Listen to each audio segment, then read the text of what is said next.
কি বলছেন আপনি? বিয়ে হয়েছে ধরে আপনার অত্যাচার সহ্য করছি। আমাকে কি আপনি পুতুল ভেবেছেন নাকি যে যখন তখন এসে রাগ ছাড়তে পারবেন? আমার কি মন বলতে কিছু নেই নাকি যে আমার খারাপ লাগবে না? ফারিস নিস্পৃহ, নিধি হম্বিতম্বি তার গায়ে লাগায়নি। ফারিস চোখ বন্ধ করে রাগ নিয়ন্ত্রণ করার চেষ্টা করে বলে, অয়ন তোমার পূর্ব পরিচিত না? ওর সাথে তোমার কিসের সম্পর্ক? ফারিসের কথা শুনে নিধি পুরো চুপসে যায়। মুহূর্তের মধ্যে স্বর পাল্টে এলো নিধির। যেটার ভয় কালকে থেকে পাচ্ছিল সেটাই ঘটেছে অবশেষে। ফারিস আর নিধি দুজনেই মুখোমুখি দাঁড়িয়ে আছে, কারো মুখে কোনো কথা নেই। নিধিকে এখনও চুপ করে থাকতে দেখে ফারিস এবার প্রচুর রেগে যায়। ফারিসকে রেগে যেতে দেখে ঘাবড়ে যায় নিধি। বিভ্রান্তিতে লুটোপুটি খেয়ে নিধি বলে, কি বলছেন আপনি? বুঝতে পারছো না কি বলছি? ফারিসের কথা শুনে নিধি লিভু সুরে বলে, না। নিধির কথা শুনে ফারিস হুট করে নিধির এক বাহু টেনে ধরল। ফারিসের কাজে হতভম্ব হয়ে যায় নিধি। ডোন্ট আন্ডার এস্টিমেট মিস্টার নিধি।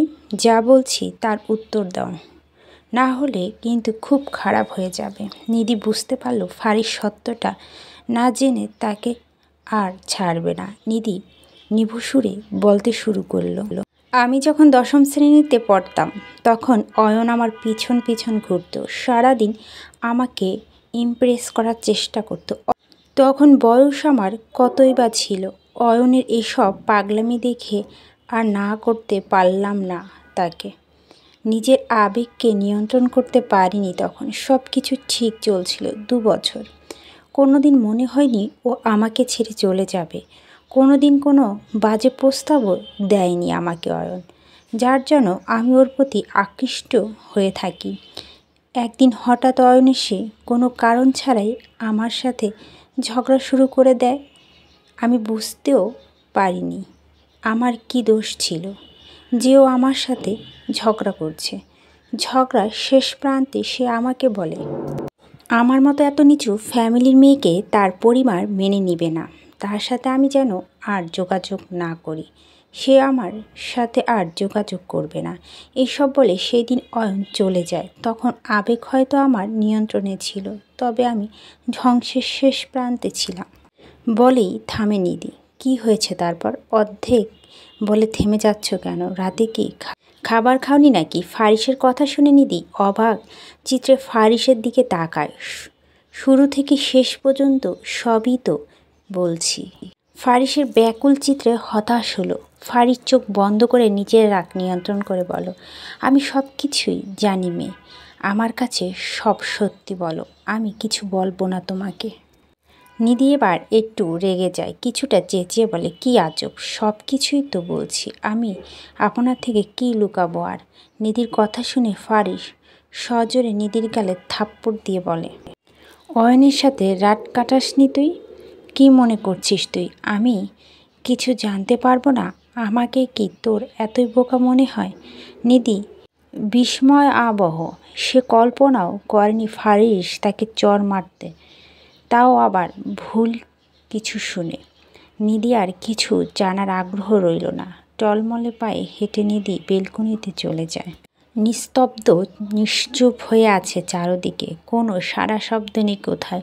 বাহিরে দমকা হাওয়া চুল উঠছে নিধির, আকাশে মেঘ পাল্লা দিয়ে চলছে।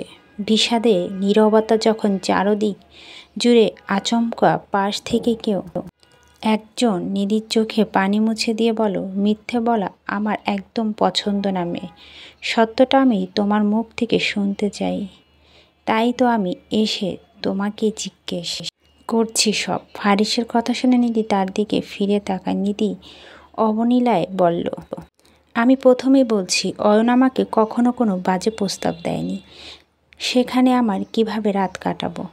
আপনার কি আমাকে এতই খারাপ মনে হয়? এসব আপনাকে কে বলেছে? নিরুত্তর ফারিস নিষ্ফলক চেয়ে থাকে। কিছুক্ষণ আগে করা কাজের জন্য ভিতরে ভিতরে দুমড়ে মুচড়ে যাচ্ছে সে। অফিসে যাওয়ার পর অয়নের বয়ান শুরু হলো।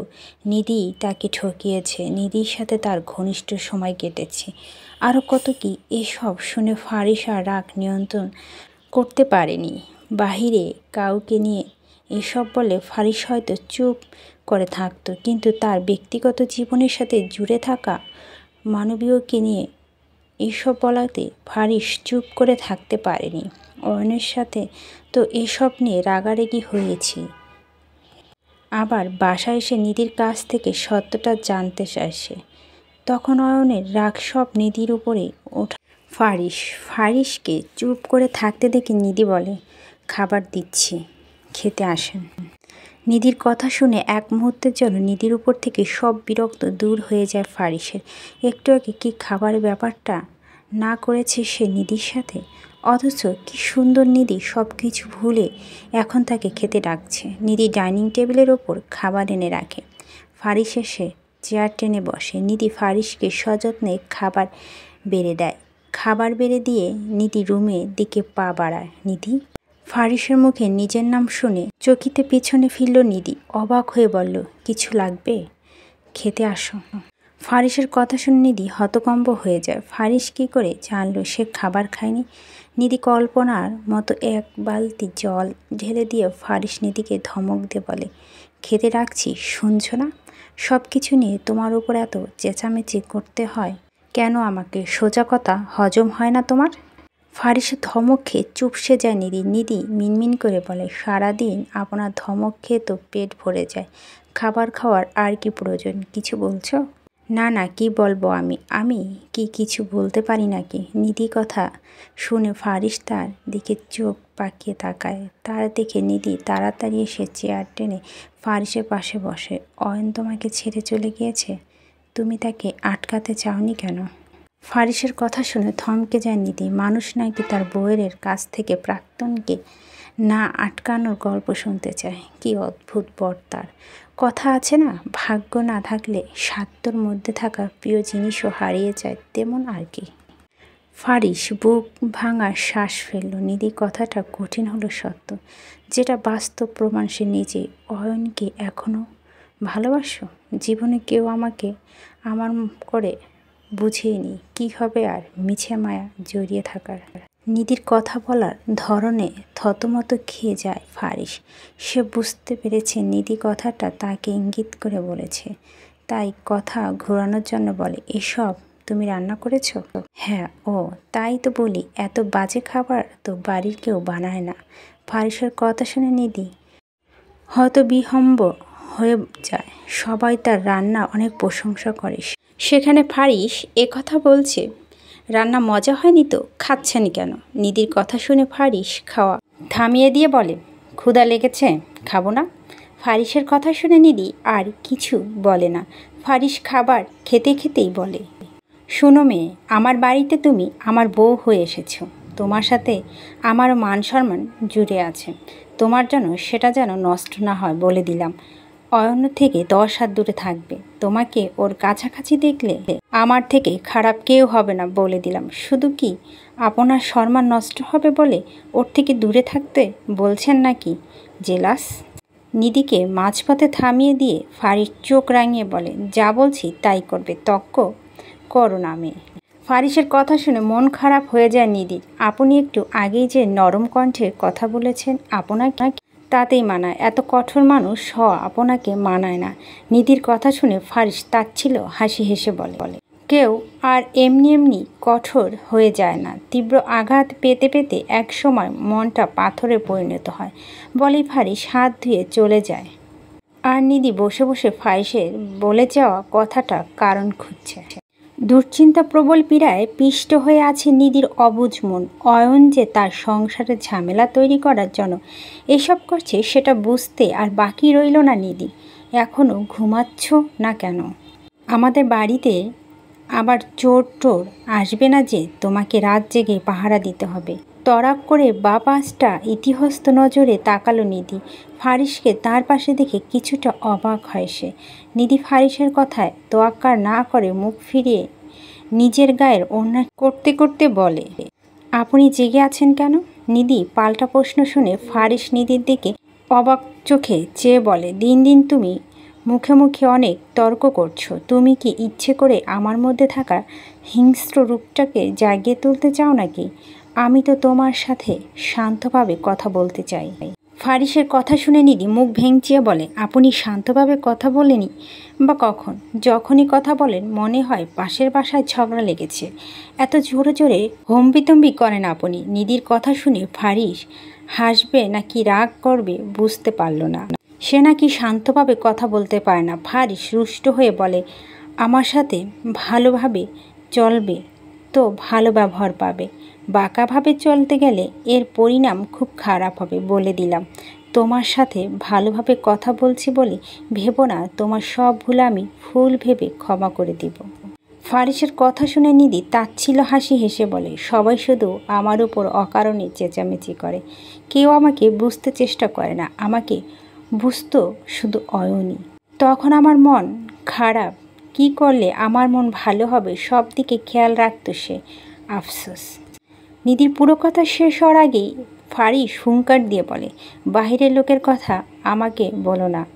আমি আর 10 জন ছেড়ে যাওয়া মানুষের মতো আলগা দরদ দেখাতে পারি না। নেক্সট টাইম যদি ও ছেলের কথা তোমার মুখে শুনি আমি, তাহলে আমার থেকে খারাপ কেউ হবে না। নিধি, আমাকে রাগিয়ে দিও না তুমি।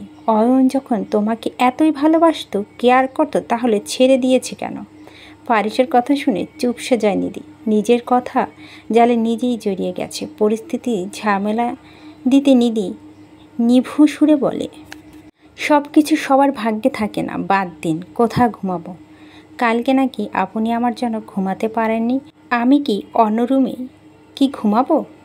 বিয়ে করছি কি অন্য রুমে ঘুমানোর জন্য নাকি? এত বড় একটা বিছানা রয়েছে রুমে, দুজন দুপাশে ঘুমালে হবে, মাঝখানে কোলবালিশ দিয়ে দিব। নিধি বিস্মিত হয়ে বলল, আপনি মানুষ একজন, কিন্তু এত রকমের কথা কিভাবে বলেন এক মুখে? আমি আপনাকে যত দেখছি ততই যেন নতুন করে চিনছি। ফারিস দীর্ঘশ্বাস ফেলে, আজ পর্যন্ত কেউ তাকে বুঝতে পারেনি। সবাই শুধু তার বাহিরের রাগারাগিটাই টুকুই দেখেছে। ভিতরে যে তার একটা কোমল প্রাণ রয়েছে সেটা কেউ বুঝতে চেষ্টা করে না। এটা ভেবে আফসোস ফারিসে। সে খুব করে একটু সুখ থাকতে চায়, পুরনো সব কিছু ভুলে মুভ অন করতে চায়, কিন্তু কেউ তাকে বুঝতে চেষ্টা করে না সে আসলে কি চায়। তর্ক করো না মেয়ে, যা বলছি তাই করো। ফারিসের কথা শুনে নিধি আর দাঁড়িয়ে থাকে না। ব্যালকনিতে সে রুমে এসে বিছানা দুপাশে সমান জায়গা রেখে কোলবালিশ মাঝখানে দিয়ে দেয়। ফারিস রুমে এসে অবাক হয়ে যায়। ফারিস একটা লম্বা শ্বাস নিয়ে বলে, কত ডিস্টেন্স মেনটেন করো, বিছানা তৈরি করেছে এই মেয়ে। নিধি কিছু বলে না। ফারিসের কথা শুনে অপরিবর্তিত কঠোর মুখাব্বা দেখে ভয় পেয়ে যায় সে। চোখ বুজে লম্বিত শ্বাস ফেলেন নিধি। মাঝে মাঝে নেওয়া কিছু সিদ্ধান্ত জীবনকে কোথায় নিয়ে যায় মানুষ। এই যে ফারিসের আগে আরও পাত্রপক্ষ তাকে দেখতে এসেছে, অথচ সেসব পাত্রপক্ষকে বিনা কারণে নাকচ করে দিয়েছে। ফারিসের বেলায় নিধি আর কোনো অজুহাত দিতে পারেনি। তার মা এক প্রকার জোর করেই বিয়ের কথা পাকাপোক্ত করে ফেলে। ফারিসের পরিবারের সাথে ভাবনার জগতে হারিয়ে গেছে ভাবনার কুমারী। ফারিসের কথা শুনে হুঁশ ফিরে নিধি। ফারিসের খোঁচা দিয়ে কথা শুনে মাঝে মধ্যে হেসে ফেলে সে। হয়েছে, এবার লাইটটা একটু অফ করে দাও, একটু ঘুমাবো। অনেক দিন শান্তিতে ঘুমাতে পারি বলে ফারিস বিছানায় গা এলিয়ে দেয়। নিধিও বাধ্য মেয়ের মতো উঠে গিয়ে লাইট অফ করে দিয়ে এসে শুয়ে পড়ে। সকালে স্নিগ্ধ নরম আলো চোখে পড়তে ঘুম ভাঙে নিধি। সে উঠে ফ্রেশ হয়ে রান্নাঘরে যায় সবার জন্য ব্রেকফাস্ট তৈরি করার জন্য। ব্রেকফাস্ট তৈরি করার নিধি এক এক করে সব ডাইনিং টেবিলের উপরে এনে সাজিয়ে রাখে। হঠাৎ নিধির নজরে আসে সোফায় বসে থাকা অয়নের দিকে। অয়নকে দেখে নিধি কিছুটা ভয় পেয়ে না জানি আবার কি গণ্ডগোল করতে এসেছে অয়ন। নিধিকে অবাক করে দিয়ে অয়ন তার দিকে এগিয়ে আসে। নিধি ঘাবড়ে গেলে অয়ন ভুরু কুঁচকিয়ে বলে, এত ভয় পাওয়ার কি আছে জানেমান? আমি তো তোমার সেই ভালোবাসা অয়নই নাকি? এত ভয় পেলে চলবে? নিধি আগের চেয়ে ইতিহস্ত কপালে তার বিন্দু বিন্দু ঘাম জমেছে। দেখুন আপনি এখানে কোনো ঝামেলা করবেন না। আপনি আমাকে গিয়েছেন, আমি আপনাকে বাধা দেইনি। আপনি আপনার মতো সুখে থেকেছেন। এখন আমাকে একটু ভালো থাকতে দিন প্লিজ। নিধির কথা শুনে অয়ন হো হো করে হাসতে হাসতে বলে, তুমি থেকে এখন আপনি হয়ে গেলাম আমি। ভয় নিধির চোখ ছলছল করে ওঠে। কে না কে দেখে ফেলে সে ভয়ে। ফারিস দেখলে তো তার আর রক্ষে নেই। আরে নয়ন যে, এখন এসেছো তুমি? হঠাৎ রাহাত শিকদারের কথা শুনে ভরকে যায় নিধি। পরক্ষণে বুঝতে পারল পরিস্থিতি স্বাভাবিকই আছে। নিধি যেন হাঁফ ছেড়ে বাঁচল। অফিসের একটা কাজ ছিল দাদু, ফারিসের সাথে একসাথে বেরিয়ে যাব, সেজন্য এসেছি। আচ্ছা এসেছে যখন নাস্তা করে দেও। নিধি সবাইকে খাওয়ার দাও তো। ফারাদ শিকদার আর অয়ন গিয়ে চেয়ার টেনে বসে।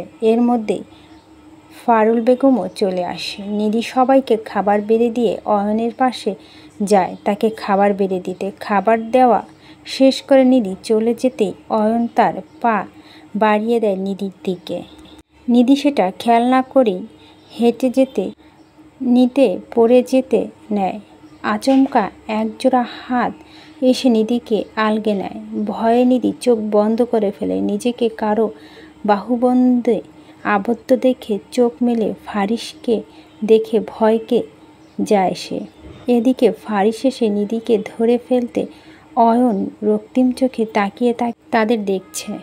নিজের করা বোকামির জন্য নিজেই আফসোস হচ্ছে তার।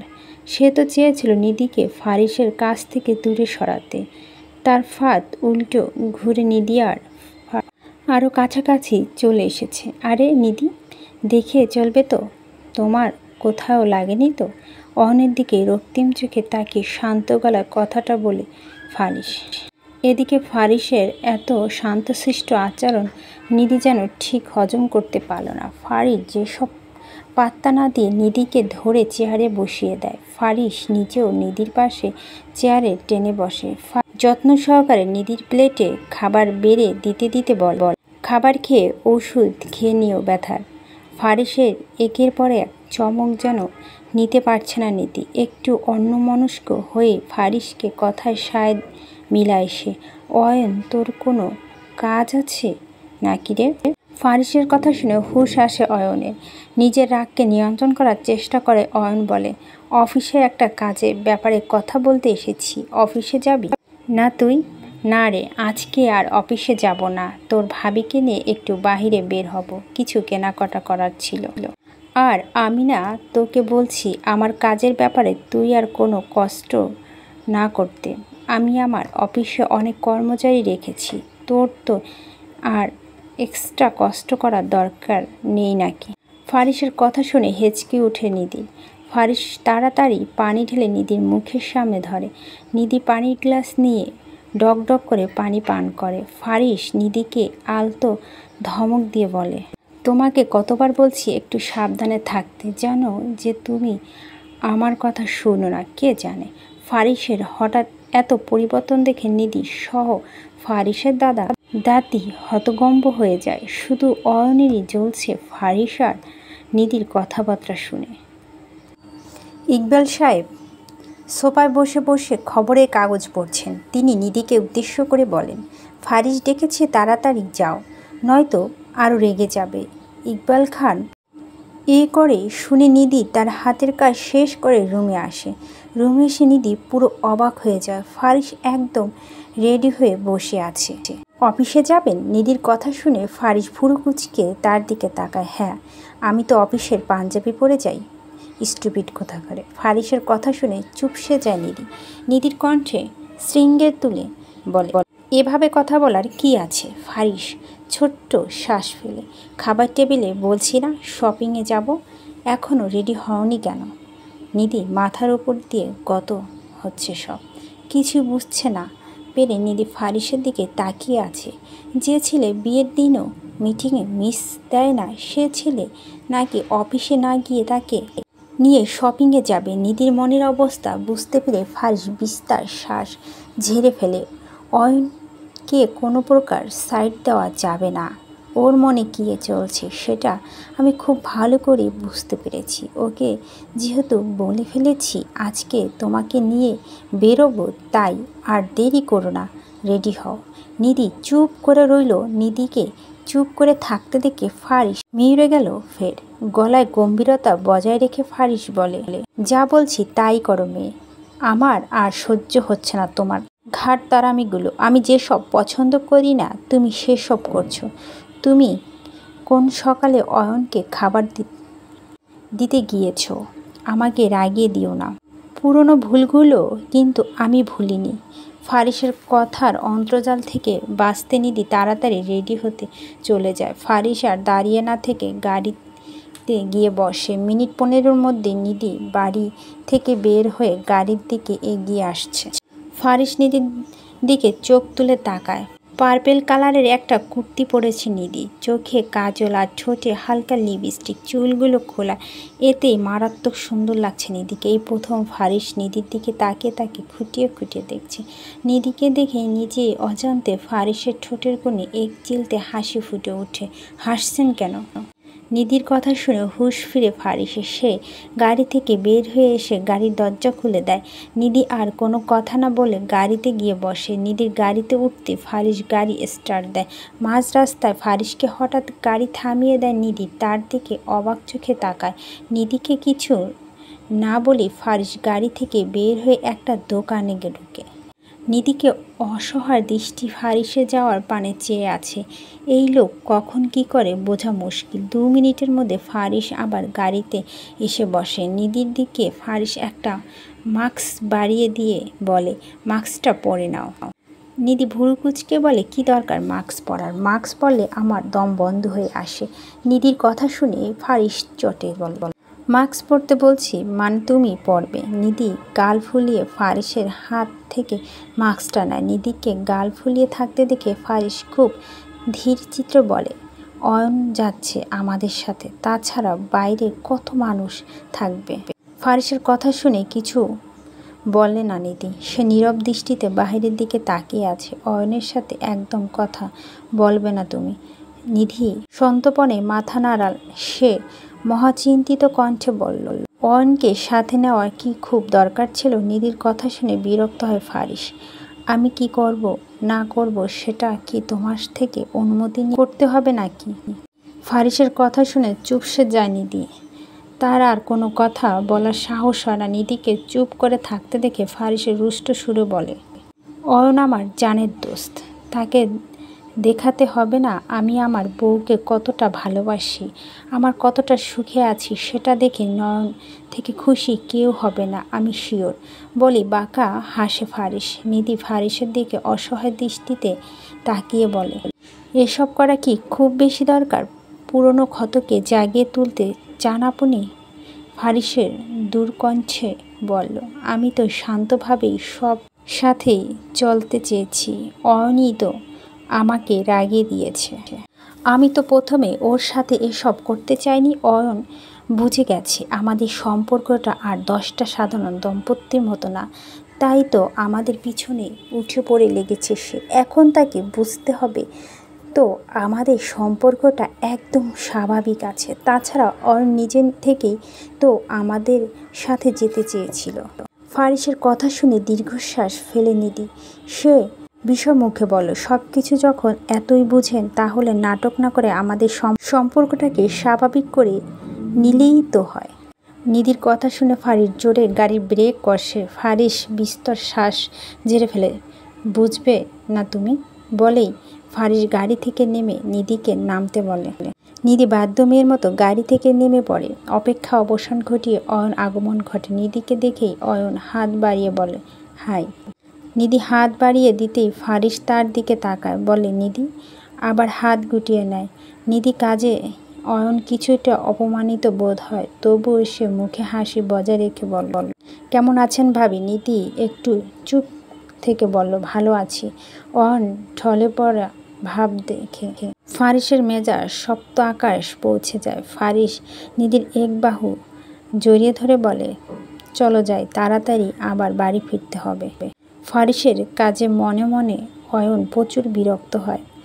তবুও সেটা প্রকাশ না করে ফারিস আর নিধির সাথে তাল মিলিয়ে মলের ভিতরে যায়।